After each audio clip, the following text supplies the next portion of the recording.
Self-inquiry is so simple that it's hard. There are a lot of nuances that help redirect attention to the pure sense of being or the pure sense of I. But ultimately, the act of resting in that is so exquisitely simple.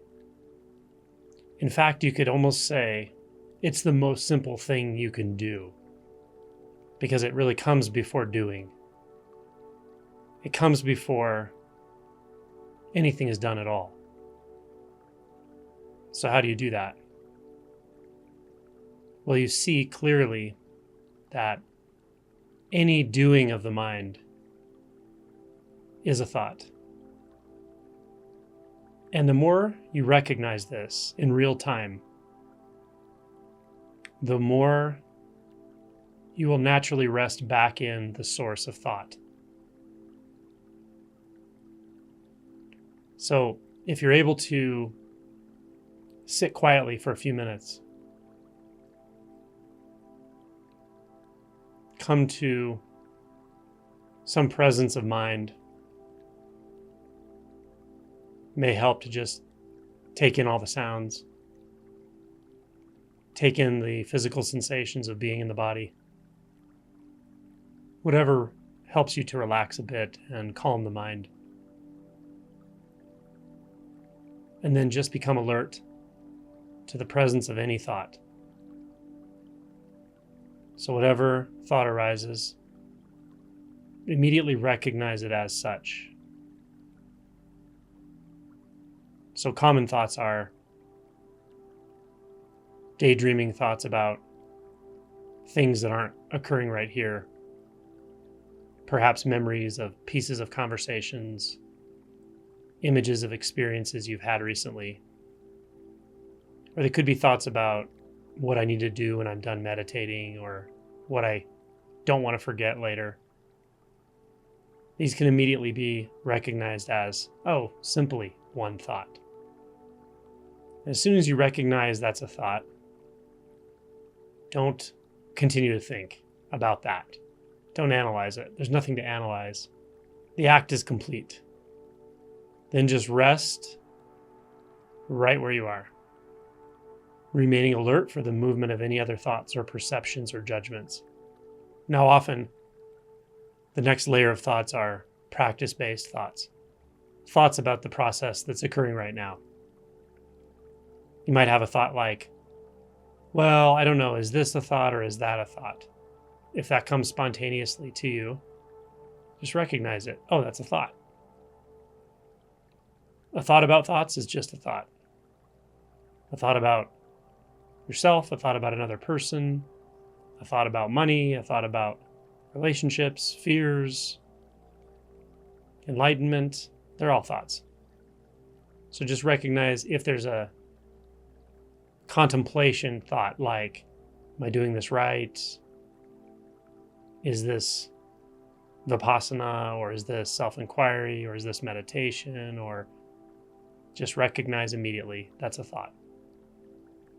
And just notice where your attention is. But don't notice it by thinking about it. Notice it by being it, resting as it. And then just a little bit of alertness to notice if any other thought arises. Often after those two layers are recognized, now it doesn't always have to go in this order, so don't hold this too heavily, but often we'll start to become very present. So the mind does get very calm.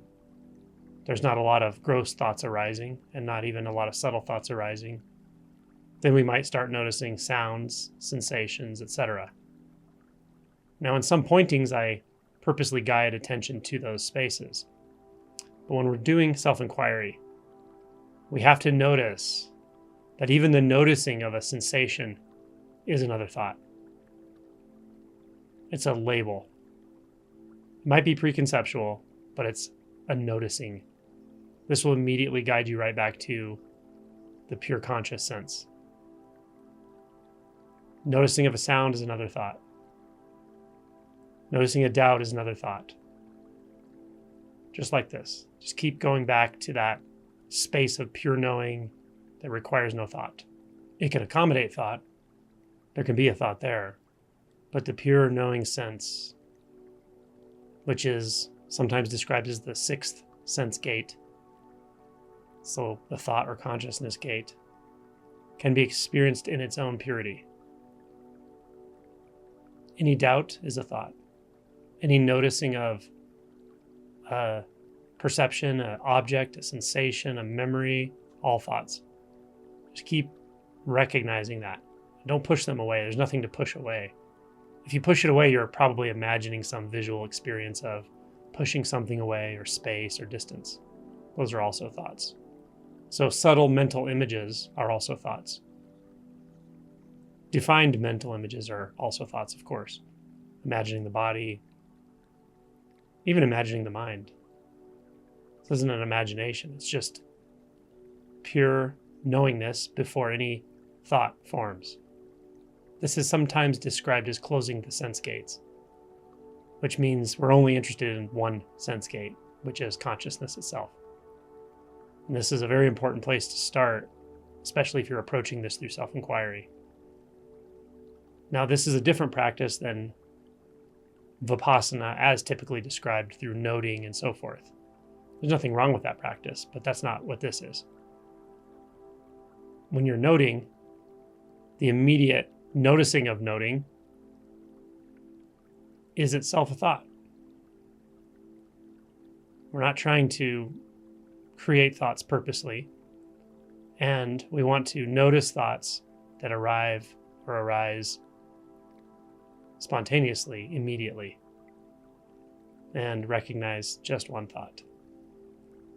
And you'll just get clearer and clearer on that which is purely aware, that which is purely conscious, needing nothing to bind its consciousness to know itself through subject-object or reflection. But thinking about this isn't going to help you. You have to actually do it. And as I always say, there's usually, but not always, a kind of fear barrier that you will hit when you really start to disidentify from those thoughts and perceptions.